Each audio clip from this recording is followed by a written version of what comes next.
Hi guys, it's Esther Clark from BBC Good Food. Happy Monday. Another Monday in lockdown, can you believe it?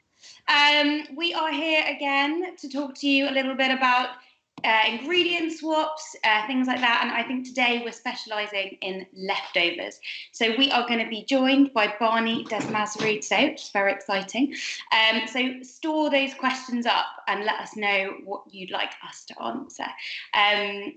I think, you know, anything kind of like any roast swaps that any roast leftovers that you've got, or anything like that. So Barney is going to join us now.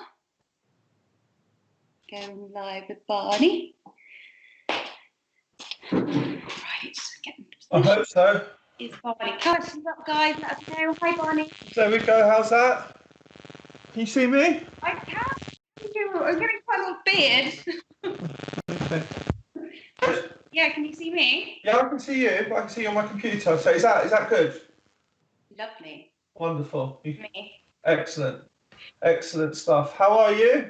I'm really well. How are you? I'm good. I've got a fridge full of leftovers. We had roast chicken yesterday, so I've got and then we had mash on Saturday, so I've got some mash. I've got some half a roast chicken, and I'm looking forward to discussing what we're going to do with them.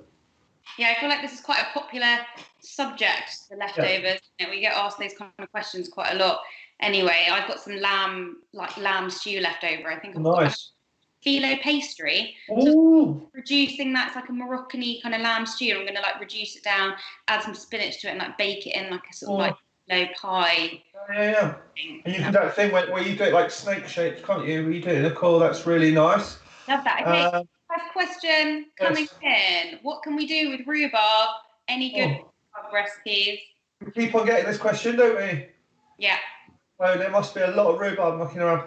Right then, what can you do with rhubarb? Obviously, it's a good old crumble. And then my favourite way of cooking it, and I've mentioned it on here before, is to do, so you batter on your rhubarb, bring a sugar syrup, so it's just equal quantities of sugar and water up to the boil. To that syrup, you can add anything you want. You could add ginger, you could add vanilla, you can add lemon, you can add any flavour any way you want. You just bring it up to the boil and pour it over the rhubarb. Cover the dish, and then the residual heat poaches it beautifully, and it just doesn't break down. So you still got an ever tiny, like a tiny bit of bite still on the rhubarb, and then the syrup is so delicious made into jelly. So that's one of my favourite things to do. Is like rhubarb jelly with poached rhubarb, and then clotted cream and shortbread. That's my favourite rhubarb recipe. What's your favourite rhubarb recipe? I like baking it into a cake, like a sort of rhubarb crumbly cake. I think that's really nice.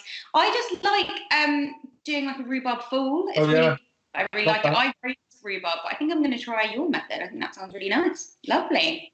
I love this one. When I make a curry with star anise, cardamom, and clove, it's really annoying to be picking out bits when I eat it. How can I get around this? I know it's a bugbear with my family. It doesn't bother me in the slightest. I quite like biting into those things, but it does bother some people. So you can make a spice bag, can't you? So you can either use a piece of muslin if you've got one, or you can either use I'm not allowed to mention brand names, but those blue washing up cloths that you have, which haven't got any washing powder in those. You can even use one of those, or you can use an old tea bag as long as it doesn't smell of tea, and you put your spices in those, tie it together, and then you can tie it to the handle of the pan, and that way you always know where it is, and you can just fish it out. Yeah. And that or people, I know a friend of mine, mum used to put a tea strainer in. Oh yeah. She was a very big curry maker, and she would put just a small tea strainer in and fill that with the spices, which I also thought was quite a good idea. That's really nice. And then if the herbs annoy you equally, which I know they do again with my family, don't annoy me in the slightest, you make something called a bouquet garni, which is when you tie all your herbs together. So things like bay leaf, thyme, rosemary. If you don't want those bobbing around your casseroles, then you can just tie them together. Yeah. Well, here's a good one for you. How do you make a good halloumi burger? You're a bit of a halloumi fan, aren't you? Yeah, I suppose just get it like in a pan and brown it really well, or you could grill it. I think I like to brush mine with like a sort of peri-peri type sauce, Ooh. And then kind of get that sizzling in the pan, and it almost kind of caramelizes the outside. Something it's kind of sweet, it's acidic, it's chili. You know, you can get those in the supermarket, just kind of a shop bought peri peri sauce. Basically, I think that's really nice in a burger bun with a slaw. If you make a homemade slaw, or sometimes I brush it with harissa and honey. Honey works so well with halloumi. I know that it's kind of having a bit of a boom at the moment, and people are making lots of like Greek kind of halloumi dishes. So that's probably how I do it. How would you do it? It's you, but I think you want to get a lot. I like to griddle it as well, so you get those lovely charred marks on it. But I also really like to pan fry it. But you must leave it caramelized. It's a bit like barbecuing a burger, an actual burger. You need to get that caramelization on the halloumi before you turn it, otherwise it goes really soft. So wait for it, and it's better to take it a bit further than it is a bit under, and then flip it. I like to marinate it. You know, just a bit of some thyme, some olive oil, some lemon juice, and lots of garlic. That's really nice as well. And then sorry.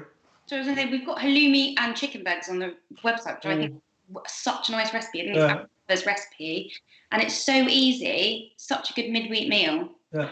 Now the way you slice it also is different sometimes. So I was always trying to slice it long ways to get like a burger size shape. But actually, I get better off kind of slicing it widthways and then using 2 slices in a burger than I do kind of getting one big slab. It tends to fall apart a bit more. Yeah, definitely. And someone's saying, what's a good sauce for salmon? Ooh. I just really like just pan frying the salmon. This is kind of boring and sounds a bit chef food, but it's not. And then just browning some butter and capers and a squeeze of lemon juice. Perfect. That's absolutely delicious. Yeah. And then in summer, you don't just need sauces. Dressings are really nice with salmon. So something like a tomato dressing or a tomato salsa or something like that is really nice. Or any type of dressing like a salsa verde, anything like that is delicious with salmon. So you don't just need sauces. An extension on what you were doing, and again quite chefy but classic and delicious. Once you've taken the salmon out of the pan, a splash of white wine and just a few knobs of cold butter, and then just take it off the heat and whisk it together, and that over the salmon is absolutely delicious as well. But I would go with dressing actually. I make dressings a lot for salmon. I have a glut of mushrooms apart from soup. How can I use them? I love mushrooms. Can I freeze? So our top line advice on freezing all vegetables, including mushrooms, is to process them. And by that, you can freeze them once they're cooked. So if you do want to freeze them, turn them into a sauce, or fry them, or roast them, or turn them into something else before you freeze them. You don't want to freeze them raw. But I mean, the world is your oyster. I absolutely love mushrooms. I don't actually make that much mushroom soup, but the first thing to spring, mushroom risotto, really lovely. Mushroom pasta, really lovely. Chicken and mushroom, absolutely delicious. Mushrooms on toast, one of my favourite things in the world. It's kind of like, I often stuff a whole roast chicken with mushrooms and make a sort of like finely chopped kind of garlicky mushroom, parsley, tarragon, and just stuff that under the skin. You could bake the rest into a stuffing. Nice, lovely. Jealous that you've got mushrooms left over. I know, I love mushrooms. I always have mushrooms in my fridge actually. Mushroom omelette as well. Mushroom and eggs are fantastic. Really nice. Yeah. What else? What's your favourite pantry pasta recipe? You go first. Favourite pantry pasta recipe? Obviously, mine is a puttanesca. Yes. Absolutely love that. Olives, anchovies, tomatoes, garlic. Simple. Yes. Also, I think we've been talking quite a lot about this. I feel like people are using a lot more tinned fish at the moment, which I'm really on board with. Just anchovies, lemon, oil, and parsley is one I do a lot. So I'm talking about this a bit recently, how I used to work in Italy as a chef, and we would always fry the whole garlic cloves in the oil and then leave them in the oil for half an hour and scoop them out rather than crushing the garlic and overcooking it. You just brown that garlic and let it infuse the oil, and then just toss dried spaghetti through it, lemon, anchovies, or just chili and parsley, pepperoncino. I love it. And then if you go to our IGTV, I think you're going back maybe a week or two. So if you go to our, I think it's called a matrix, isn't it? Where you see all the different posts that BBC Good Food have been putting up. Look for Cassie Best's Cooking for One.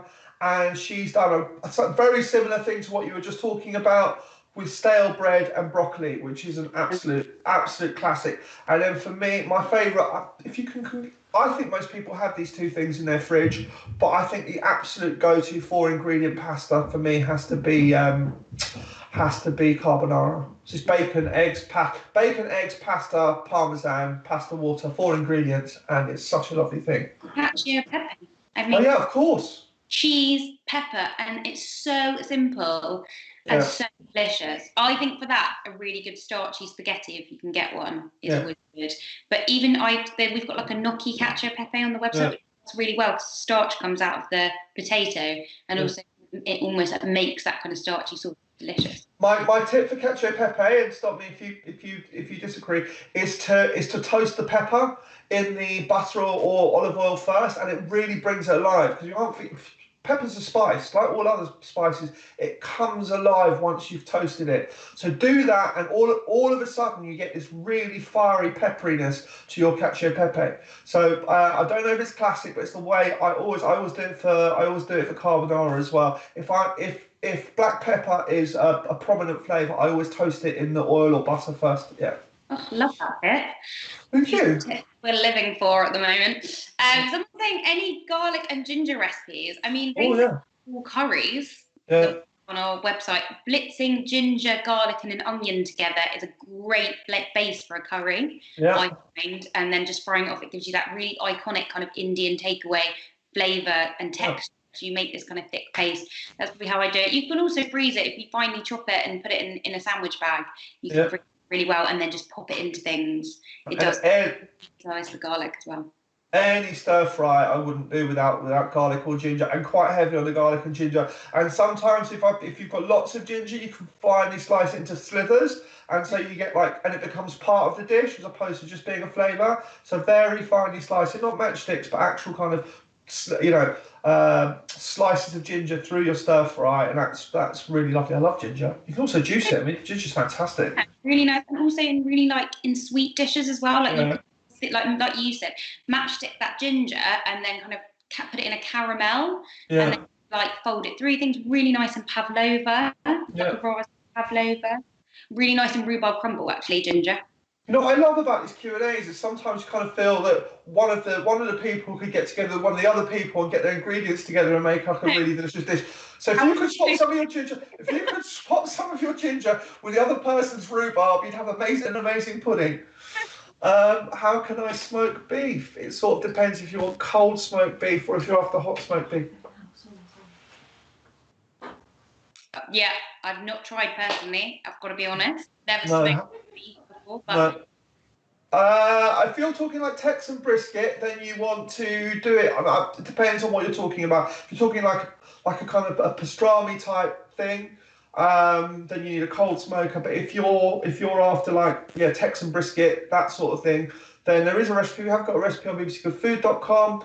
But you need a kettle barbecue. You need to cook it indirectly, which means that you're just basically cooking it for a really long time on a really low heat, topping it up with charcoal or wood, and cook it for, I think it's about 5 to 6 hours. Yeah. Lovely. Any idea? Sorry, after you. Green beans. Yes. Green beans. Any idea? Delicious salad. I love them. I love the way the French treat them, actually. Again, just dressed like French beans as a salad in themselves, like an old school hors d'oeuvre. Lots of chopped shallots, some walnuts, some nut oil if you've got it. If not, just good olive oil. Also, and I know some people might write in this is blasphemous, but Rosie Burkett did an amazing cacio e pepe with runner beans that you could also do with green beans in her seasonal feature, and that's online, and that is absolutely delicious. But I do love them in salads. So I cook them, then cook them a little bit under. Really, when I say blanch them, put them in ice water if you can, or cold water, just so they retain that colour and they retain a bit of that bite. Then dress them straight away with something oniony, whether it's shallot or whether it's spring onion, and then a really kind of lovely mustardy vinaigrette. And then it's delicious in a salad with like blue cheese, with walnuts, with a poached egg, kind of classic bistro salads. They're delicious. Yeah. It's just exactly as you say. That's one of my favourite things to eat is green beans in a really mustardy vinaigrette. Yeah. There's a restaurant in London, which I won't name, but it's a dish like that and it's delicious. It's really delicious. know. How do you stop roasties from sticking to the pan? So, firstly, make sure you have a very good non-stick baking sheet. Secondly, don't try and turn your potatoes when they're not ready, because it's a bit like when you brown meat. So it kind of releases from the bottom of the pan when they're done. Whereas if you try and turn them, I think, too early, do you find, Barney? It'll kind of stick 100%. to the pan. So a bit like we were saying about the halloumi, I think one of the most kind of underrated skills in the kitchen is patience. Be patient. Do not, honestly, a lot of recipes, not our recipes, obviously, because our recipes are amazing and they're triple tested and they all work, but a lot of other recipes, don't be trusting any other people's recipes, other recipes, and I read them and I'm like, I can't believe that. They literally say to put them in an oven for 15 minutes, take them out, shake them, put them in. For a fact, I've spent the last 30 years roasting potatoes, and I can tell you, you want to put them in the oven and leave them alone for at least 30 minutes before you do anything. And I don't even turn them in the oil. What I do now is I put them into hot oil and I drizzle a bit more oil over the top and then put them in the oven. And that way they go crisp on top as well. And that's how you're going to get really, really good roasties. Also, I think how far you boil them beforehand, it depends on how confident a cook you are. So if you're not that confident at cooking roasties, don't boil them for that long, because boiling them to the brink of collapse is a really, really hard thing to do. So just blanch them for about 2 minutes. But if you're comfortable, and as you said, it is down to the pan as well. A Pyrex dish isn't going to work. You know, sometimes you go around someone's house, they haven't got a roasting tray, and they're like, oh, I did it in a glass dish, but my roasties haven't come out right. And you're like, yeah, because the dish isn't right. So make sure you get a really good, heavy roasting tray or roasting dish, and then that should work. Yeah. I actually, 2 points I would make as space your potatoes out. Don't overcrowd them. Really bad idea. They never cook the whole way round. They go a bit sloppy. Yeah. And also, I actually cook mine on a flat baking sheet now. The heat goes all around them. It circulates. I mean, often I've got these really, really deep roasting trays that have a joint of meat in. But actually, on a flat baking sheet, I think they come out really nicely. Yeah. Yeah. What can I do with turkey steaks other than stir fry? You can breadcrumb. I mean, turkey's basically anything you do with a chicken breast, you can do with a turkey steak. It's as simple as that, 100%. If there's a recipe for chicken breast, then there's a recipe for turkey steak, more or less completely interchangeable. And yeah, I mean, I say, honestly, I've breadcrumbed turkey steaks loads of times, and the kids haven't known any difference between the chicken and the turkey. So I would say take your favourite chicken recipe and just use turkey. My sourdough starter is on day 5, but not looking very active. I used strong wholemeal flour, but I didn't have white. Should I keep feeding it for a few more days or start again? We are going to have a sourdough-specific Q&A tomorrow, so that's from 12:30 to 1 o'clock with myself and Cassie. But to answer your question, I'd say pour half off it and then feed it with 100 grams of flour and 100 grams of water and see what happens. And if nothing's happened by tomorrow, get in touch with me again on our sourdough specific Q&A tomorrow, and we'll try and answer that again, because be patient in that first week. Yeah. Mine took 8 days. I think it's pictures in it. It's cold, and it just took 8 days, and I was just really patient with it, and now it's really starter. It's really foamy and it's really active. So just be a bit. I think that first week is all about being a bit patient. Yeah, and our colleague Nadia, she's also got a starter, which I think she made with wholemeal flour. I've said the same, just persevere. It will happen eventually. It can take anything between 4 days and 2 weeks.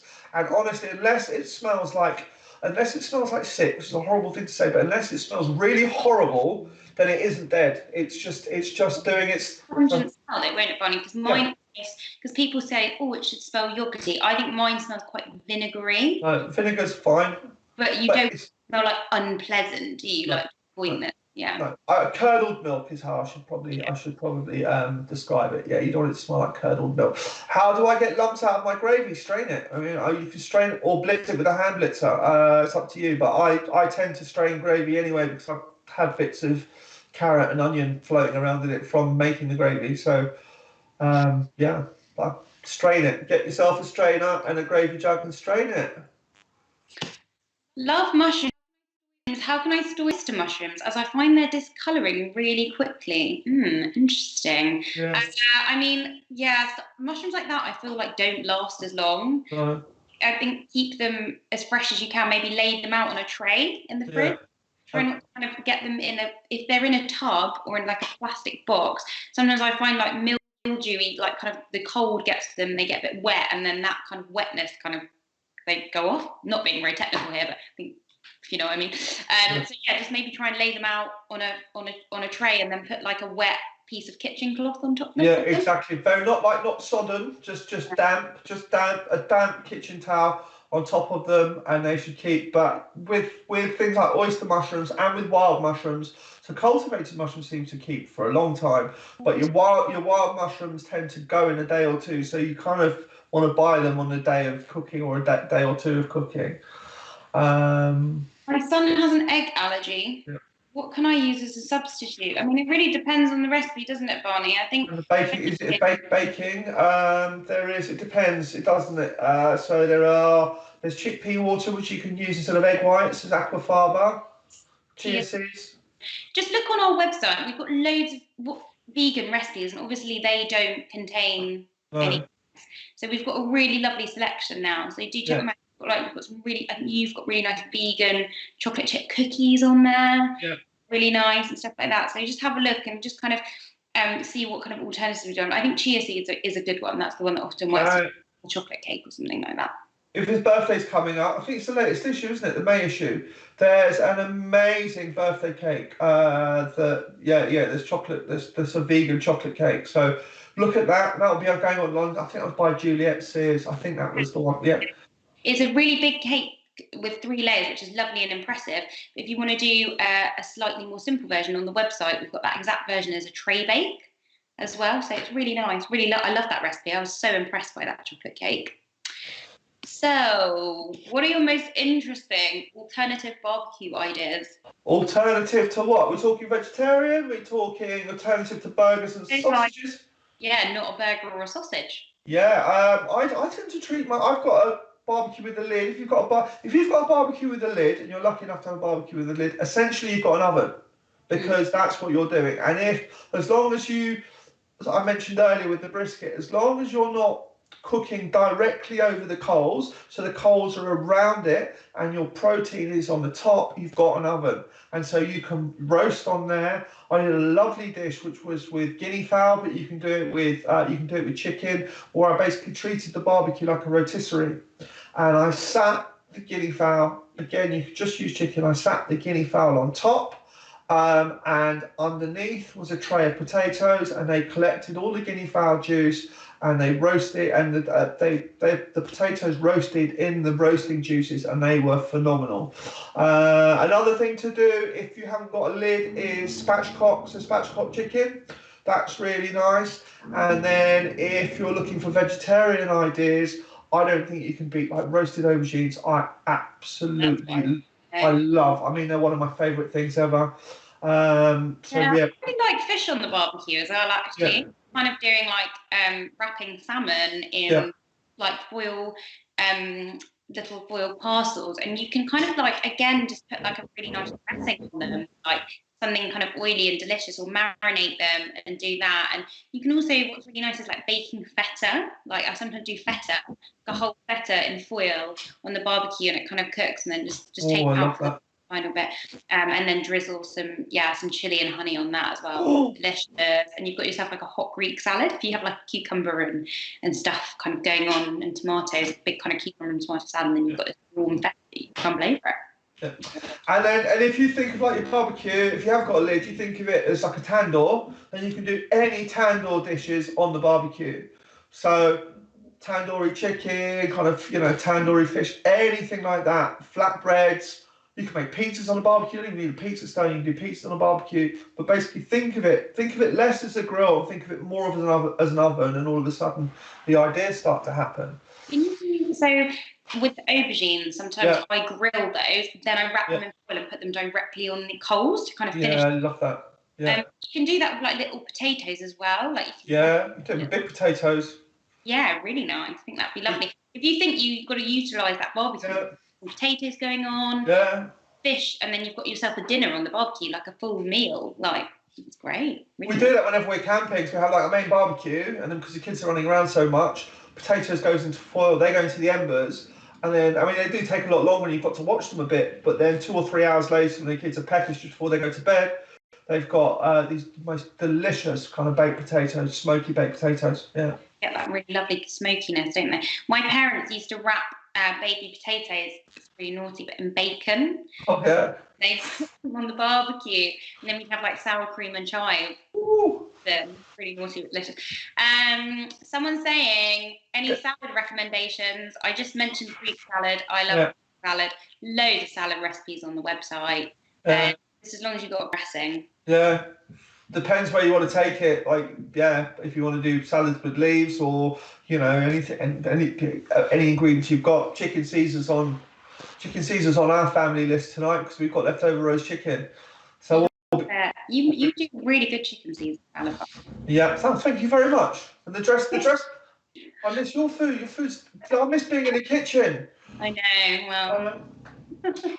I never know what to do with chickpeas. Would love some ideas. So we'll have at the moment. I know curry would be my #1 thing if you haven't thought of it. So again, if you go onto our matrix and you look on IGTV, one of the first videos I've done since lockdown was an ingredient challenge, and that was with a tin of chickpeas, and I did a curry, chickpea, and cauliflower store cupboard curry. That was absolutely fantastic. I also really like chickpeas with pasta ceche. They're delicious smashed. What would you? Chickpeas, the Spanish dish. Yeah. Where you cook it down with chickpeas, you mash them, half of them a little bit, big splash of vinegar. If you've got sherry vinegar, muscatel vinegar, red wine vinegar, really yummy. Great side dish. Yeah. Make a recipe for mayo-free potato salad. We're running out of time, so I'm talking really quickly. There are loads of potato salads without mayo. I mean, salsa verde is my go-to potato salad. Whilst the potatoes are still warm, you just toss them through a really delicious vinegary, herby salsa verde. If you've got some gherkins, some capers, some lemon, any herbs wilting in the bottom of your fridge, toss that with warm potatoes. Delightful. Yeah, just a non-mayo vinaigrette is absolutely delicious. It's delicious with potato salad, like Germanic. You put bits of bacon in it as well. If you can't make it better with bacon. I know. What else is there? Any recipes with prawns, Barney? Yeah, loads of recipes with prawns. You could make a lovely prawn salad, couldn't you? I'm making prawn curry tonight. Really, it's called what's it called? It's called lazy prawn curry. So yeah, it's just ginger and garlic from our other person. I take some ginger and garlic from them, and then that's going to go into the pan with very similar to how I did the chickpea curry with some prawns and lots of spices, and then you've got a curry in like literally 5 minutes. Tin of tomatoes, a little bit of or actually what's even quicker is like a Thai curry with prawns. That's really nice. Or a Thai prawn salad. That'd be really nice, wouldn't it? Oh, back to the question about the egg substitute. Yeah. He has said mix 1 tablespoon of brown flax with 2 tablespoons of warm water for baking, and that's the same as an egg. So thank you, Cassie. Thank you very much. Who does a lot of vegan baking? Amazing. Oh, hi, Cassie. Hi, Cassie. Do you know what, also another Cassie moment is that I love Cassie's prawns. She does like sesame honey prawns. Remember those, Bonnie? Oh, they were so good. Oh, love those. I'm going to have a Chinese night on Thursday, I think. Okay. That sounds amazing. Right, so we're nearly there. Let's answer a couple more questions. I don't know what to do with sour cream. What should we do with sour cream? Top it on a baked potato, as you said. Yeah. You put dip out of it. Yeah. And you know what? If you don't like mayonnaise, then it's really lovely as a potato salad dressing as a mayonnaise alternative. Yeah. What can I do with couscous and mince? We like spicy food. You could do something called kibbeh, which is like a Middle Eastern dish, which it might be with split with barley, but basically you fry off your mince until it goes really crumbly, and you mix it with couscous and lots of herbs. That's what I would do, but I'm sure there's lots of other recipes out there. We are running out of time though, aren't we? Should we do one more question? Okay. What should we do with pork chops? What's your favourite pork chop recipe? Ooh, that's a tough one. Funny. But I tell you what, there's a quote by legendary food writer Elizabeth David. A well-seasoned pork chop is as good as a steak, and I do believe that actually. I love a well-seasoned pork chop. You need to cook it properly. You need to get the fat all crispy. But for me, like just a griddled, so there's lots of caramelization on it. Just a beautiful pork chop with whatever you'd have a steak with chips and salad is really, really nice. Or I tend to go quite Greek with it and go with oregano, garlic, lemon, and then kind of give it like souvlaki flavors or red wine vinegar as well. That's a really Greek salad. Oh, I mean, it's sunnier weather, we are. right? Yeah. So anyway, done. Another Monday is done. Lovely to see you. What can we say? Stay home and get cooking. Our BBC Good Food Together Facebook group. BBC Together. I need to get this right. BBC Good Food Together is our Facebook group. You need to stay home and get cooking on Instagram, and we've got new essential recipes and podcasts, and we've got podcasts every Wednesday, and we've got videos every day. And what else is it? And if you've got any, check out our lives. Do look at what's going on. We've got a little Instagram post at the moment with the live the lockdown kind of schedule for the week. So today, obviously, we've done leftovers. I think you're doing sourdough tomorrow. That'll be on YouTube and Instagram now. Yep. 3 platforms. And do check out our Facebook page and hashtag us on Instagram with Stay Home Get Cooking. Thank you very much for joining us. And then hashtag Ask BBC Good Food on any questions, and we'll try and answer them all. Thanks guys. Have a good day. Bye. Thanks, buddy.